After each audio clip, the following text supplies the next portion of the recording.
Welcome back, everyone. Game number 2 is here, and after a 75-minute game number 1, Mineski against Execration, I've got some thinking to do in the draft as we got ourselves into this lovely series for the ESL 1 Genting Southeast Asian Qualifier Grand Final. Draft has begun. I'm not alone. Thankfully, I have Luminous here to take us through all of this wonderful picking and banning as got ourselves into things. Execration takes on Naga. I find that super funny. I mean, we kind of talked about this during the first drafting phase that, Mineski hasn't been actually first facing Naga, even though they can. They've been opting for things like Slaughter, Ogre Magi, Lifestealer a lot of times, but no Naga this game. And I think after that game, I think we could all do without Naga Siren for a while. I said to Adam, I was 3-4-3 in the lobby, like, dude, you killed me. You're trying to kill me in game 1. And he said to Chemo, okay, we'll ban out the Naga, give the casters a break, give the viewers a little bit of a nicer game. Not so long, but I don't know. That game was full of swings and comebacks and a few throws here and there, but a high-pass game between these two Filipino teams as Mineski opened with the Juggernaut, a hero that's been seeing a lot of first phase bans in Southeast Asia. We're seeing a lot of Juggernaut Ogre double bans, and Mineski finally get their hands on it. Yep. 5 seconds. I'm still thinking about the last game. Remember that there was one time where Miracle dove into the fountain, so his team could get the mid-rex. He had to buy back afterwards, or did his team defend it without his buyback? I cannot remember. I know he had buyback. I remember. Yeah. He definitely had buyback. He wouldn't have done it without the buyback, but I don't think he had to buy back. Like, I'm just thinking, like, at what point was there a big strategical mistake by either team? But, in a game like that, strategy maybe goes out the window. It's all by feels and... It's all the little things. Yeah. Well, Luna Shadow Demon is no little thing. Great opening combo there from Execration. We saw VP win the Summit last night with a lot of Shadow Demon and Luna, like, all the way through the tournament. It's still a relatively common pick as well in Southeast Asia.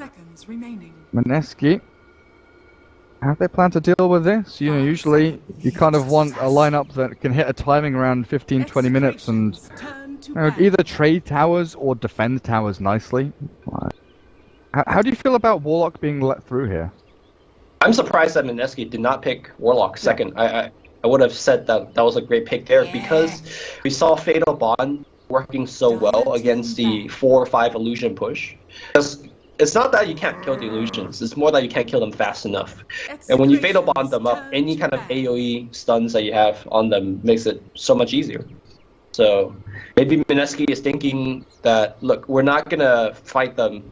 We're not going to deal with them 40 minutes in the game. We're going to just beat them early, which is how Mineski won both of their games yesterday, right? They just ran very high-tempo, aggressive strategy against, I believe, Naga one game and against Alchemist another game, and they just ran over the opponents within 20, 30 minutes. I mean, a lot of that came down to kind of innovative laning stage. They had, Puck safe lane. Can't remember what they threw to. It was Morphling mid, Puck safe lane, and then they ran this kind of aggressive dual lane with a roaming hero as well. They could do something similar here. Nyx +1 could be towards the off lane, have Juggernaut sit mid for Miracle. But again, it's one of those heroes where both Jay and Miracle can pick up the Juggernaut. Nyx Assassin could go into the hands of Jules or RR.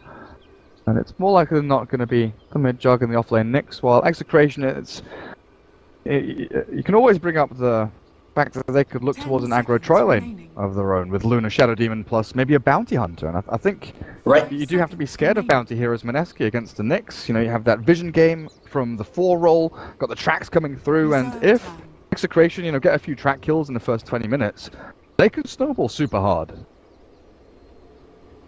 3-4-3, what can't this man play? Bounty Hunter definitely within his wheelhouse. I have to say he does play it quite a bit, right? Yeah. I remember seeing him play Bounty, so if that's the strat they want, they can have it. I think Nyx Assassin, when it's played as a support, they generally need like a really strong setup for stun. Shadow Demon is generally his partner. So, like you said, I'm likely leaning towards this is more of a core Nyx. I mean, I think there's only like one hero I've not seen 343 play in like the 4 or 5 roles, and it's Earth Spirit, because DJ always used to play that on Fnatic. Okay. I don't know if he plays too much Earth Spirit, but Maybe it's still in the workshop. It's Yeah. not a hero that you could just like okay, let me play Earth Spirit support right now without practice. I mean, if you watch like Lil streamed for a long time, where he would literally just spam, not even in pubs, but like he'd spam Earth Spirit, the training mode where the demo mode where you practice the hero, and he'd spend 45 minutes, even an hour, just sitting there practicing combinations and rolling and kicking, planting stones and all that. That's kind of cool hero. Yeah, that guy's a hero spammer. He would just like pick Visage in a pub and go mid to practice it. He's like the best Visage player in the world, and he still like practices his hero. So Yeah, gotta keep fresh. Gotta stay sharp. Sand King for Execration. Oh, big surprise there. Again, could be 4-roll for them, or towards the offlane, relatively open with the remainder of their draft, while Mineski. Warlock is still available. I mean, is there any big reason you can think of to not go for the Warlock? Maybe just like too slow paced with the ultimate cooldown? If they do. No, I think it's quite good. I think it's great. I talked about how good it is against the Shadow Demon Luna combination. Even though the cooldown of your rock is pretty long, cooldown of Eclipse is quite long as well. So you can kind of mirror Luna's ult with your ult. But instead, again, they're going to go for a little bit more lane domination. And as it sits right now, Execration doesn't exactly have the best tomb killers. Luna technically is a range hero, but very low range one at that. So, yeah, looking for some lane domination. This is the Mineski that we know and love. Get these lanes won and try and roll yourself through the game. Mirana comes out from Execration. And again, you're still never quite sure where these heroes are going to go. Yes, mid Mirana is more likely than not here. Could be the 343 roaming Mirana. Again, that's kind of one of his favorite heroes to play and move around the map and control things up. Another hero that can right-click into the tombstone if required. It's all about that arrow, the disruption combination. Now, Mineski come back with a Morphling, and this is one of the kind of strats or playstyles that I feel like I enjoy the most. It's the kind of 4+1, where Miracle, the first, 10 minutes or so, he can play aggressively on lanes. He'll start waveforming, they'll put pressure on a lane with him, and then, 15 to 25, he'll be farming side lane. He'll be innocuously away, hiding somewhere, farming in a lane, freezes the wave at a tier 1, but has a replicate always near fights that are breaking out, and then he'll just jump in, join the fight, and turn a 3v3 into a 4v3, make up the numbers, come in with a couple of kills. Miracle and Shadow from Wings are the two Morphling players that, to me, has the highest participation rate for such a farm-intensive hero. And like you said, with the replicate, you can do it. It's just that a lot of the other Morphling players don't have as good as presence of mind to constantly be on the lookout for fights. They're more or less on the lookout to stay alive and farm, which is priority number 1 for Morphling. But it seems like for these two players, and Miracle in particular, he wants to get kills. He wants to join in and fight. And the Morphling pickup really explains the Undying pickup as well, because if Mineski wanted to just go for kind of stable, safe lanes, Warlock would have been it, but Warlock would be unable to harass mid as effectively as Undying can. And I imagine Undying is going to start mid to decay a bit, allow Morphling to get that level 2 or 3. Because yesterday we saw Morphling, when he's being played by Miracle, he goes to the 380 HP, the 400 HP, very low HP early on. And if you get harassed down like that, it's not great. So the Undying most likely will sit in his lane and give him the assistance. So for Mineski, going to be one of those heroes that if Execration do sort of push into a tower and have to disengage and retreat, you can always drag back one of the targets and potentially turn 1 kill into 2 and into more. Can swing things around nicely there. So Maiden, I think, was a really good band, though. That kind of enabling hero, allowing Undying to just continually roam, the mana aura, giving him pretty much infinite decays through that laning stage. This is where Execration maybe show their hand, and we get a glimpse of where the Sand King and Mirana are actually going to be heading. We can maybe assume that playing Sand King, mid Mirana, but I don't know if Execration very rarely leave their support until last, right? I feel this No, is more likely I think to be this is a Mirana support. You think it's Mirana support? Yeah, I feel like Yeah. one of the other, Sand King or Mirana, are going to be supports, and this is. I guess if you think about it that way, this is going to be the mid hero, right, for Abed. Yes. Yeah. Or it could be a mid Gabby. Like Abed could also play Luna. So they're very similar to Mineski in the sense that the mid and core player does swap quite a bit. No role attributions are set in stone for these teams, which is always nice to see. Dragon Knight is going to be the pickup. Execration adds into the tower push, and this. I mentioned VP with a Shadow Demon Luna. This feels like a VP draft. The only thing it's missing is like a Lil support Weaver or something like that. I think the bigger thing for this Dragon Knight final pick is that you have now 2 cores that could get BKB. I mean, you saw a Disruptor last pick. So if you get BKB core, suddenly heroes like Nyx Assassin, Disruptor, even to a certain degree, the Morphling relies a ton on their magic damage output. And if you get that early BKB, they really can't do that much. Also, again, I mentioned that Morphling hangs a bit low on the strength. A good Fire Brief will kind of bring him extremely low, but we're going to switch things around. It's a Raging Potato Morphling and a Miracle Juggernaut instead. Okay. Okay. So I guess that means it'll be mid Juggernaut against the Dragon Knight to put the Morphling in the bottom lane and get that secured farm for them. As the off lane from Execration, what is it just going to be DJ on his own? Like 343 is going to be kind of roaming around, but can the Mirana go and stand up top with the Sand King and maybe apply that little more pressure? Just right click into maybe the Disruptor or the Morphling in the initial stages? He might have to. I think 343 might actually go with him a little bit. The weakness of this Shadow Demon Mirana combination is that whenever you see one of them gone, like you could be expecting that they're actually together looking for a gank and looking for a kill. You know, like for example, if Mineski, one of their supports gone, you know, Ninja could be Bookie could just be like pulling, Disruptor could be ganking. It's so obvious when the Execration supports are gone because they have to be gone together. That is the weakness of like Shadow Demon Kunkka, Shadow Demon Nyx, that kind of setup. But still putting the Morphling mid, it looks like, Mineski. I've pulled a couple of tangos and Miracle's got the safe lane build. So okay. Even more interesting. Usually Miracle does play that mid Morphling, but it's as we thought during the draft. You know, Morphling plus Undying mid, just go that lane, bottle up and running, spam decay down to that Dragon Knight. Abed will be playing up on that one. Chemo, Shadow Demon with Gabby's Luna, all converging towards this top rune. 343 hiding up on top of the cliff. Miracle, Jules, and Raging Potato are lurking around, but fighting into this is so difficult with just one disruption to set things up. Could be nasty for them. DJ doesn't have Forest Strike, so RR will stun him down and get that bounty rune for himself. It's Caustic Finale level 1. And double mangoes for the Nyx Assassin, while DJ Stout and 1 mango. Nice little camp block up there from RR. Make sure there's no stacks done up by the Sand King down in his bottom lane, but it's an aggro try. Gabby, Chemo, and 343 already moving themselves into position for this. Yeah, I like the aggro try because you don't have to split up your support duo. They're much weaker when split up. And more importantly, you also force a lot of pressure on the top lane. So it might force Ninja Boogie to go up top. We talked about the importance of Ninja Boogie mid, giving Raging Potato that early level 2 unharassed. But he might have to go up top and help out his friends because anybody that gets disrupted is straight up dead. So even if you have the spin, the arrow could be land on top of you that as soon as you come out, even before you can press the spin button, you're stunned.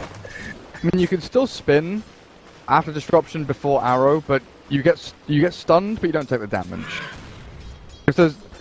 Okay, you sure about that? Yeah, it's the same with Astral and like Rage and Carapace and all these things. There's like a window between them where you can BKB, spin, Rage, or Carapace.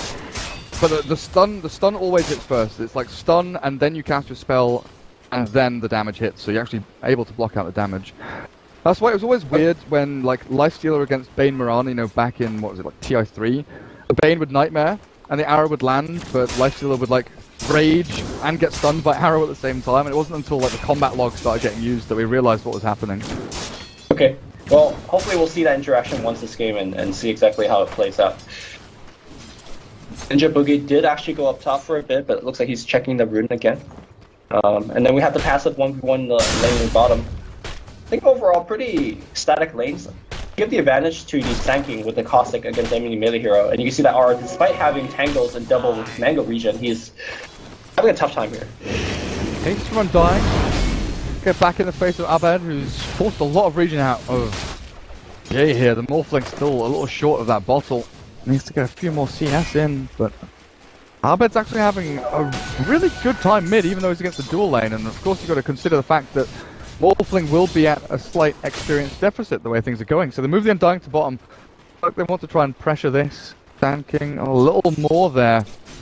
I don't know if you're content just leaving Miracle to like leech experience though. He's being pushed away from the creep wave. He can't CS and he can't really get up in the faces of anyone. 343 is picking out, kind of realizing that Jules is lurking around in the trees and they're trying to cut through, but it's been spotted. Yeah, Disruptor knows. Yeah, Miracle has been put in this situation by his team quite a bit, and I think he's okay with it. He's really learned to play the comeback rope. He's not gonna have a lot of fun right now, but he'll be able to catch up. So I'm not exactly too concerned. I'm more concerned about the fact that the mid lane is not as big of a domination as we expected. I think Mineski expects to win the lane a little bit more as well, and Abed is fine, again, holding his own. A little bit surprising. And 343, he's actually looking to cut in behind tier 1 and tier 2 mid, but the courier is already upgraded and flying this bottle across onto the Morphling, so Mirana's still on level 2, going back up towards the top. Still yet to see this disruption to arrow combo, but again, they want to go on the disruptor. They're picking out Jules. That is like the one hero that they can kill. They've cut themselves, again, away through the trees, but arrows expended there by 343 to kill off a big old Wild Wing. Awesome. Jay. Carapace is there. Ninja Boogie throws down another decay with a soul rip. DJ does drop low, but holding onto the salve means that he can just heal himself back up to full. That's lots of mana expended by Mineski. That's a lot of their aggressive potential now gone down the drain pretty much. Blink Chemo gonna get glimpsed back, and that should be a kill. Well, the disruption trying to get force out. He might disrupt himself in the very last second. He does. He needs some sick illusion jukes, but looks like the real one has been found. Body block coming out from Gabby. They will save Chemo. Chemo turns around, drops the soul catcher. Gonna focus on Jules instead. Jules needs that healing ward. Miracle not microing it to him. First blood goes to Gabby. Very nice turnaround. I thought for sure he was gonna die there, but stick charges. Chemo makes it work. Yeah. Charges and body blocks. Execration. Get away with murder. Oh, I love the fact that he's not going for the poison build too. Oh yeah, absolutely. He's gone for the 2 and 1. And the soul catcher. Very good stuff. As Undying denied himself to a neutral down the bottom lane, no big deal. But Sand King, 22 and 1. The Nyx has kind of reached gap and moved himself a wave ahead of the SK for now. But again, RR has Quelling Blade PMS. Plays aggressively forward into DJ and it's aggressive dual lane, but up at top they've found Jules again. Disruption is set up and it's a simple kill I think there, with a glimpse back. That removed Gabby from experience range, I think it might have, but still it's a dead disruptor and the two supports will find themselves a nice amount of golden experience. Yeah. Once again, Mineski losing out on most of the lanes.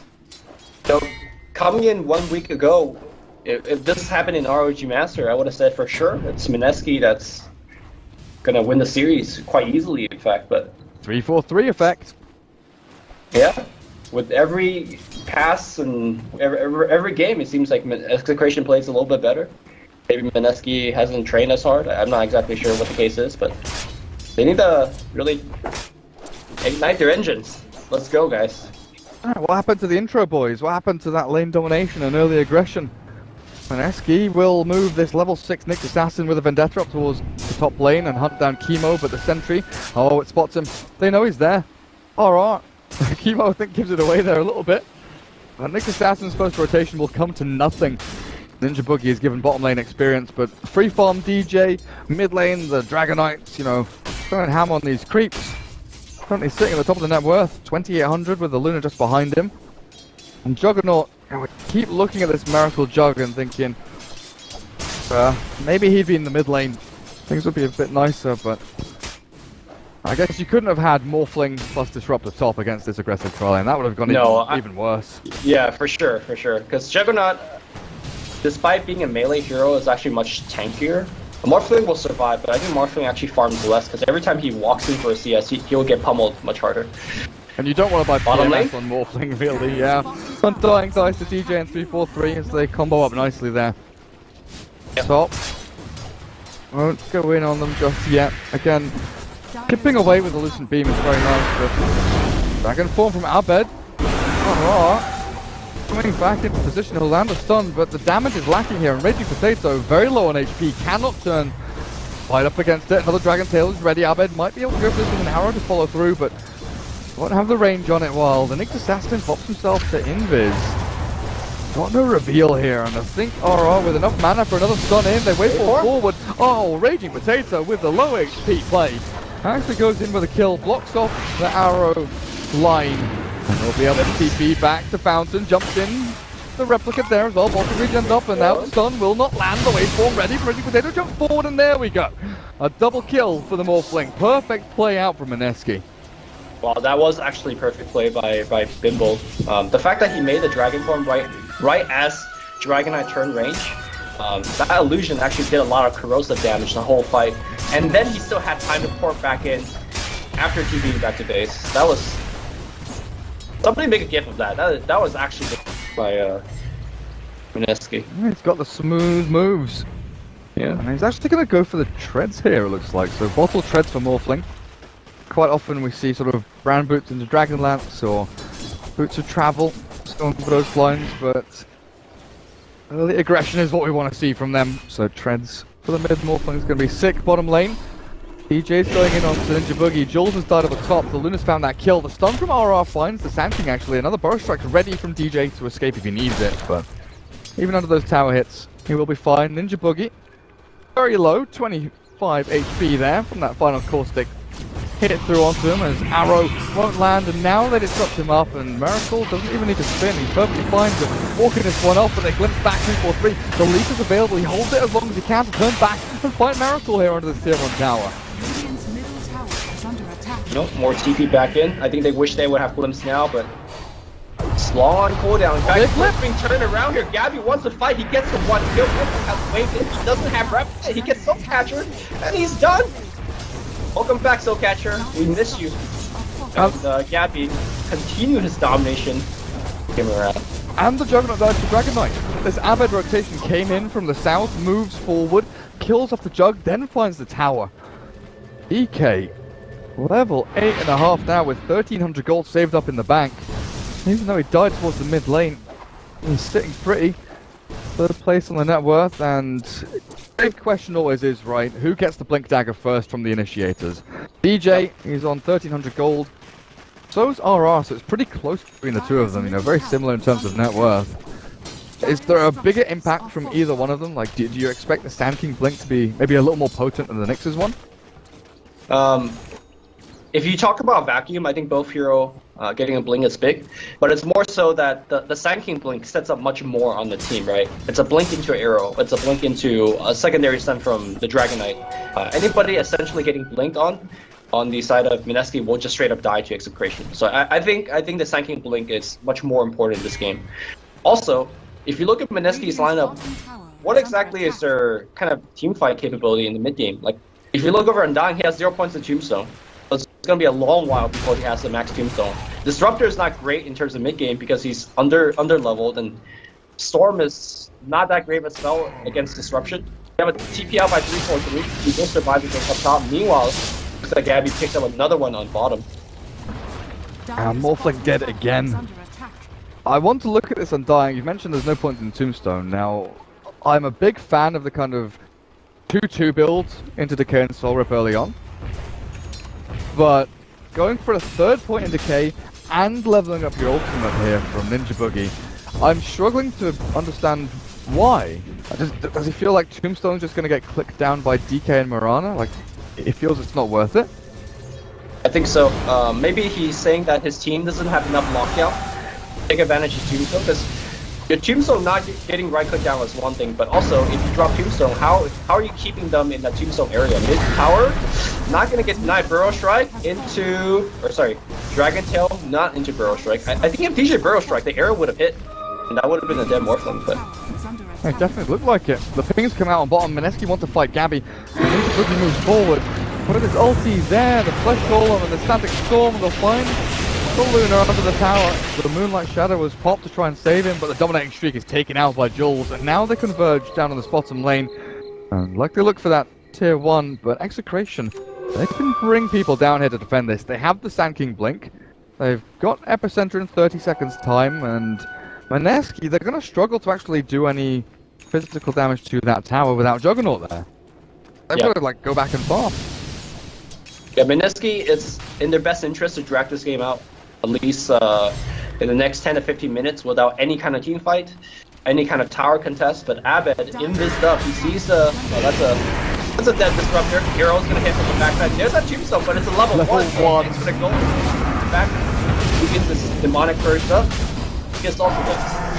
Yeah, he tries to solve it himself through, but the Lucent Beam from Luna, top lane DJ, gets waveformed on, but Raging Potato drops low to the Burrow Striking Caustic Finale. RR is hunting in the back, looking for DJ Sand King, but SK has Blink already, while RR is still a good 300 gold away from it. And that tier 1 push that was potential there from Mineski on bottom lane, it swung around and it's another tower here from Execration. And one by one, they're just dropping these towers like absolutely nothing. Gabby has got himself Dragonlance moving into Yasha, and this is where the snowball of Execration's lineup really comes to fruition. This is where things get really super dangerous for Mineski if they try and contest towers, if they try and fight. Everything has to be, you know, crisp and perfect, and they have to find the numbers advantage before the fight kicks off.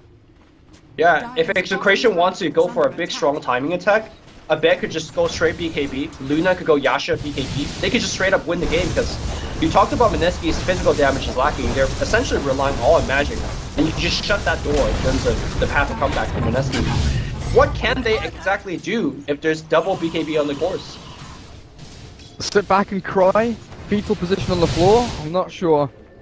I mean, Juggernaut, level 1 Omni Slash, even that's not going to do anything. There's the indication that Mineski have realized and will address this issue. Midas on the Nyx Assassin. RR is prone to going for Midas unlike DJ, but I think in this game in particular, the Blink Dagger's not going to really accomplish anything because with Blinks, what you usually look for is... bottom lane. Oh, hello. DJ just kills Disruptor straight up. Miracle's forced away from the lane as well, and this Sand King on his own, just bullying these guys out. Yeah. But with Blinks on offlaners, I guess most of the time you're looking not just for that initiation tool and not just for, hey, I've got Blinks done, but it's cohesive timing with the rest of your team, right? You're looking for usually a Blink on an offlaner and let's say Lifesteal or an Armlet. You're looking for a Blink on an offlaner and an Armlet or a BKB or a Dragonlance, you know, your core heroes to have that kind of one stat item so they can go and push forward as Morphling. Oh, he's caught. This J Morph is dead as well. The TP's come through, but the disruption's down. Static Storm whips completely. They don't catch up to anyone on that, but sprinting around, hasted up, slips into the storm, but Mineski don't do any damage here, and the high ground push will come through from Execration. They've got Dragon Form up again. That's a nice chunk of damage there, though. Late Fury will... Sure, he doesn't get hit by the one strike. Abed, big closes up from 6. Let's come through though with the damage. God. Oh, Mineski shredded by their own base. This game might just be over, Lumi. They're looking for tier 3 and high ground. 15.5 minutes into this game. An Execration, from what we thought and what we've seen in the past month or so, were the underdogs coming into this series. Maybe not major underdogs, but definitely not the favourites to win it. And Mineski looking like they might be 2 games down in this best of 5. The Juggernaut dead to Lucent Beam. No buyback available, and you've lost a lane of racks at 16 minutes. Oh dear. I would say a lot of it is drafting advantage that Execration had, but 2 games in a row, they won their lanes. Very, very hard, in fact. The 1v1 did not go well for the Nyx Assassin. Top lane got shredded.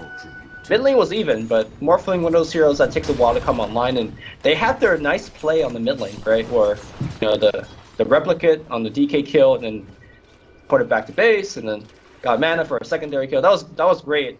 But I think it's just too little. Guess what?